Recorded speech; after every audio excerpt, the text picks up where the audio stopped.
Bah, oui, on cherchait un métier, vous savez, quand vous écrivez une histoire, vous dites qu'est-ce qu'il pourrait faire, qu'est-ce qui serait marrant. Le fait que ce type-là ait raté un peu une carrière, ou qu'il ait arrêté une petite carrière pas très réjouissante, qui soit. Je trouvais ça assez marrant qu'un mec qui faisait des courses de rallye, des Paris-Dakar, soit obligé de vendre des voitures automatiques qui ne ressemblent plus à des voitures pour les grands amateurs de bagnoles. Et puis surtout, il y avait un parallèle avec sa vie. C'est-à-dire qu'il était comme cette voiture en panne, il fallait le réparer pour qu'il reparte. Et donc, ça collait plus bien. Puis après, on a trouvé la R8 Gordini, qui a une voiture mythique, qui a permis à Hugo, le personnage dans le film, de dire oh, on dirait la voiture de Oui Oui. C'est vrai que c'est la voiture de Oui Oui, sauf que c'est une voiture qui est mythique, quoi. J'ai fait une audition. J'ai fait une audition d'une trentaine de jeunes acteurs et lui s'est révélé être le personnage pile poil, quoi. Il fallait quelqu'un d'à la fois irritant, inconscient, tout fou de la vie, puceau de la vie, et puis attachant, sympathique, et qu'on puisse aimer à la fin, quoi. Et puis il fallait qu'il sache balancer un peu de la vanne, parce qu'il me tacle beaucoup. C'est un affrontement de deux générations comme ça. Et il est pas tant, il a fait beaucoup de théâtre. Il a eu même le Molière de la Révélation, je crois. Je suis sûr même. Donc il fait beaucoup de théâtre. Là, il joue encore. Il fait une tournée. Il joue les frères Karamazov qu'il avait créé à Avignon. Et il a fait quelques films, mais pas beaucoup. Et c'est vraiment son premier grand rôle. Et il est patent. Non, on n'avait pas trouvé un bon titre. Et en plus, Trop l'oiseau, il y a eu plein de films qui sont appelés comme ça. Donc c'était vraiment un titre de travail pour commencer. Puis il faut bien mettre un titre sur un clap. Mais ça ne me plaisait pas du tout et on a cherché. Et puis c'est vrai que comme j'écoutais beaucoup l'album de Mickey 3D, j'ai trouvé que c'était... je voulais un titre comme ça, positif, solaire. Et donc j'ai pris contact avec lui. Il a lu le scénario. Il a dit oui, je veux bien. Je lui ai dit est-ce que vous m'autorisez à prendre le titre? Il me dit oui, sans problème. Donc moi je suis vraiment très fier et très heureux. Parce que je trouve que ça colle bien au film, quoi. Oui, non, je voulais tourner. Moi, j'aime bien mettre ma caméra quand c'est beau. Donc, on a commencé à Toulon. Je voulais pas une cité insupportable, oppressante, où je voulais pas être dans le cliché des quartiers nord de Marseille. Et donc, après, bon, il y a le soleil, il y a le Mistral, il y a tout ça. Et puis, je voulais opposer la Méditerranée à l'Atlantique, le côté océanique, un peu plus humide. Enfin, pour la petite histoire, il n'a pas plu. Pendant un mois, il n'a pas plu, donc on a fait de la fausse pluie avec les pompiers, mais ouais. Et donc c'est vrai qu'on a trouvé un très joli village près de Saint-Malo. C'est vrai que l'allée de Dolmen est magnifique, mais on a rajouté un peu de la fumée Enfin non, on a un peu transcendé tout ça, quoi. Mais c'est vrai que je crois que c'est parce que j'ai passé moi je passe à la fois beaucoup de temps dans le sud, parce que j'ai une maison près de Toulon. Et en même temps, je me souviens de ma jeunesse où j'avais passé plusieurs années à l'Octudie, dans le Morbihan, chez Madame Lecloiret, elle boitait, elle était bigoudaine, quoi. Et elle faisait des galettes, des crêpes, quoi. Donc c'est vrai que c'est un truc d'enfant. Et on avait pêché des tourteaux au phare de Cordouan, à marée basse. Et même si ces tourteaux... ce restaurant où on casse du crabe, je l'ai vu la première fois au Portugal. Il existe à Brest et à Lorient, en plus petit. Et je trouvais ça amusant de faire une scène romantique dans une forge. Mais moi, je sais pas, parce que je fais des films particuliers, c'est pas des vraies comédies, hein, c'est des dramédies. Moi, j'aime bien mélanger parce que je trouve que le rire donne de la légèreté au drame et que le drame donne du poids au rire. Donc j'aime bien mélanger, mais je m'aperçois que quand on tend un peu les situations dans l'émotion, et dès qu'il y a une petite éclaircie, hop, les gens s'amusent et rient. Et je veux que les gens se régalent. Moi, c'est un truc qui me plaît bien. Il y a plusieurs personnes qui m'ont dit j'ai vu ton film, je me suis régalé. Et j'aime bien ça, parce que j'aime bien faire des films, ou j'aime bien voir des films qui font du bien, quoi. Je trouve que c'est important de... Enfin, chacun fait le cinéma qu'il aime, hein. C'est vrai que la comédie, en général, on sort de là rassasié, heureux, même si parfois on dit « Ah, c'était con », mais on a ri. Moi, je suis pas dans ce registre-là, mais...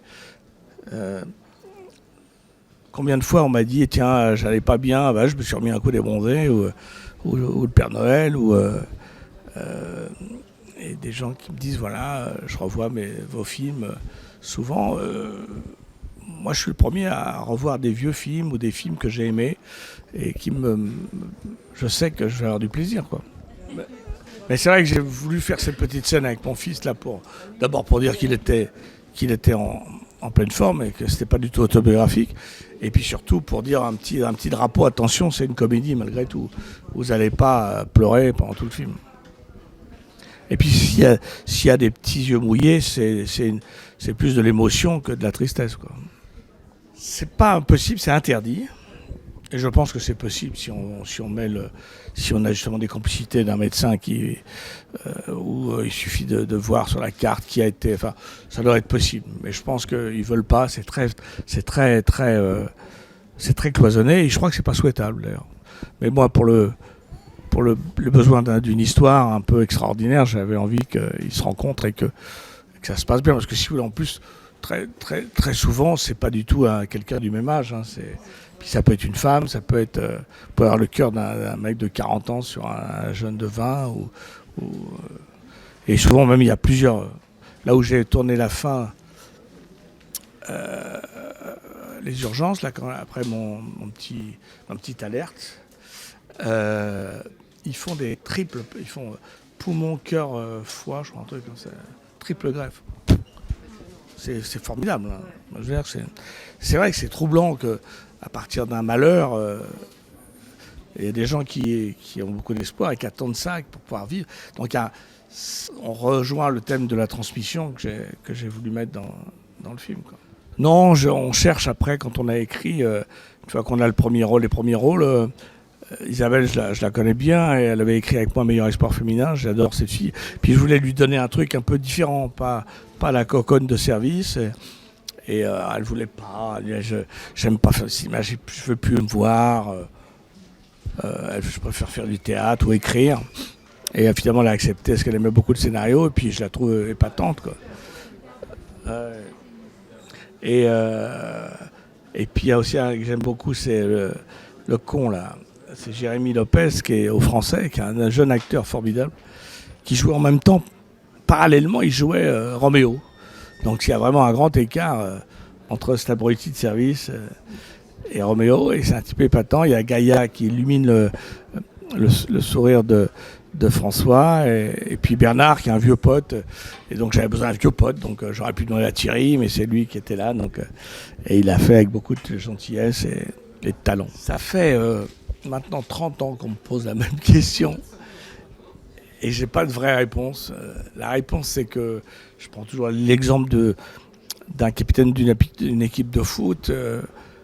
Il est sur le terrain, il prend du plaisir à jouer, et en même temps, il distribue les balles et il dirige. Et c'est mieux que d'être sur le banc de touche, quoi. Où là, on se bouffe les coronettes, quoi. Mais c'est comme ça, quoi. Comme j'écris les personnages qui sont un peu le reporter ou l'avocat ou le témoin d'une histoire, bah c'est comme ça que je fais mes films. Mais c'est ni bien ni mal, c'est comme ça, quoi. Pour l'instant, tout se passe très bien. Les gens se régalent, enfin, d'après ce que j'entends. J'aime bien ça, parce que j'ai écouté les salles, j'écoute les réactions. Je trouve qu'il y a plus de rire que je ne pensais. Oui, peut-être, oui, peut-être. Non, c'est pas ça. Je pensais qu'il y aurait un sourire, mais je crois que c'est aussi parce que comme je tends la situation, comme disait Madame, il y a des situations un peu émouvantes, un peu fortes, et donc dès qu'il y a une porte de sortie, les gens s'y engouffrent et se soulagent et se détendent. C'est pour plagier les choristes, c'est action-réaction.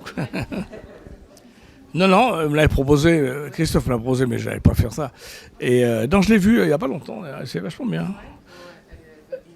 C'est super bien parce que c'est comme une BD, quoi, parce qu'on connaît tous le film. Enfin, les gens dans la salle connaissaient par cœur. Donc, ils connaissaient le film. Ils disaient, ah tiens, ça c'est développé. Il y a des nouvelles chansons très sympas. Et puis l'émotion de ces chansons est intacte, quoi. Quand les mômes, moi j'ai vu une distribution, il y en a 3. Et celle que j'ai vue était vraiment très convaincante et c'était très plaisant, quoi. Et puis, oui, il y a ce côté BD parce que c'est des petits bouts, quoi. C'est des scènes un peu du film, il en manque beaucoup, mais c'est pas grave. Les gens font le chemin. Non, non, écoute, ouais, les gens sont vraiment très heureux. Moi le premier. Je regardais ça, bon, moi ça me fait penser à plein d'autres choses. Donc je dis, tiens, lui il est mieux, ah, il est moins bien, ah, tiens, ça c'est Pépino, il n'existait pas beaucoup, mais par contre, je sais pas comment il s'appelle, celui qui fait mon rôle, il est vachement bien, les autres sont très bien. Et puis surtout, surtout c'est quand il chante, les mômes, c'est magique, les chansons sont magnifiques. Là. Et il y a 3 nouvelles chansons qui sont très sympas. Mais les rêves, c'est des fantasmes. Moi j'aurais adoré jouer Zorro. On me l'a pas proposé.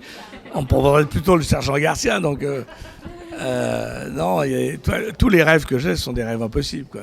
Moi, j'aurais adoré jouer les rôles de Jean Marais, le Capitaine. J'aurais adoré Robin des Bois, enfin tous ces trucs. Mais bon. Oui, mais ça m'a jamais réussi, ça. Ça m'a pas réussi. Donc, non, j'ai pas Non, oui, j'aimerais bien faire un polar un jour. J'ai jamais fait ça. Là, j'ai fait des. Je suis pas sûr qu'on m'autorise à le faire, parce que si je le faisais comme réalisateur, il faudrait que je mette un peu de comédie, et c'est pas bien, forcément. Un polar, il faut que ce soit tenu, quoi, âpre. Mais non, là, j'ai fait les avocats, c'était assez marrant. Non, là, j'ai des projets, j'ai reçu 2 beaux scénarios qui vont peut-être se faire, va savoir. Mais c'est ça qui est aussi très amusant, c'est de pas de chercher forcément ce qu'on veut faire, mais quand c'est ça qui est bien quand on vous appelle. Moi, quand je fais mes films, c'est moi qui m'appelle. C'est pas très excitant. Il n'y a pas le côté de dire Gérard, oui Gérard, j'ai envie de faire un film. Je t'ai choisi parce que c'était un très bon. C'est pas très valorisant, quoi, parce que je fais partie du package. Donc quand quelqu'un m'appelle en disant voilà, j'ai pensé à vous pour tel rôle, alors parfois il pense à moi pour des rôles auxquels j'aurais pas pensé moi. Donc ouais, c'est marrant, quoi. Être désiré, c'est plutôt agréable, quoi. Mais c'est pas le même métier, quoi. Mais non, donc au gré des propositions, j'ai eu beaucoup de chance. Moi, on m'a proposé plein de trucs, des beaux rôles dans des pays marrants. On voyage, on voit du monde. C'est bien de jouer en plein air. Ça me fait parce que on dirait un peu quand on va acheter un pot-au-feu, vous pouvez mettre des œufs samoile. Mais non, les anecdotes, c'est la pluie qu'on n'a pas eue, le vent en bas. Je voulais du Mistral, il n'y avait pas un poil de vent. On a été obligé d'amener des ULM pour faire des. Puis on a rajouté en numérique du vent, le palmier au fond qui bouge. C'est vrai que ce qui était amusant, c'était mon fils qui était au théâtre. Il arrivait par l'avion du matin, on lui mettait son truc, bouf, il s'envolait, et puis salut, au revoir, il repartait jouer. C'était assez rigolo, quoi. Non, puis on a eu. S'il y a eu un beau truc, c'est que pour remercier Saint-Suyac, moi je suis un fou de ça, je lui avais demandé à ce qu'on fasse un petit feu d'artifice. Et donc tout le village était là, on leur a offert un feu d'artifice pour les remercier. Et je crois que le mec qui fait ça a rajouté un peu des fusées par gentillesse, ce qui fait que le maire a été vert parce tout le monde lui a dit voilà, ils attendent maintenant le feu d'artifice du 14 juillet et il est mal. Ouais.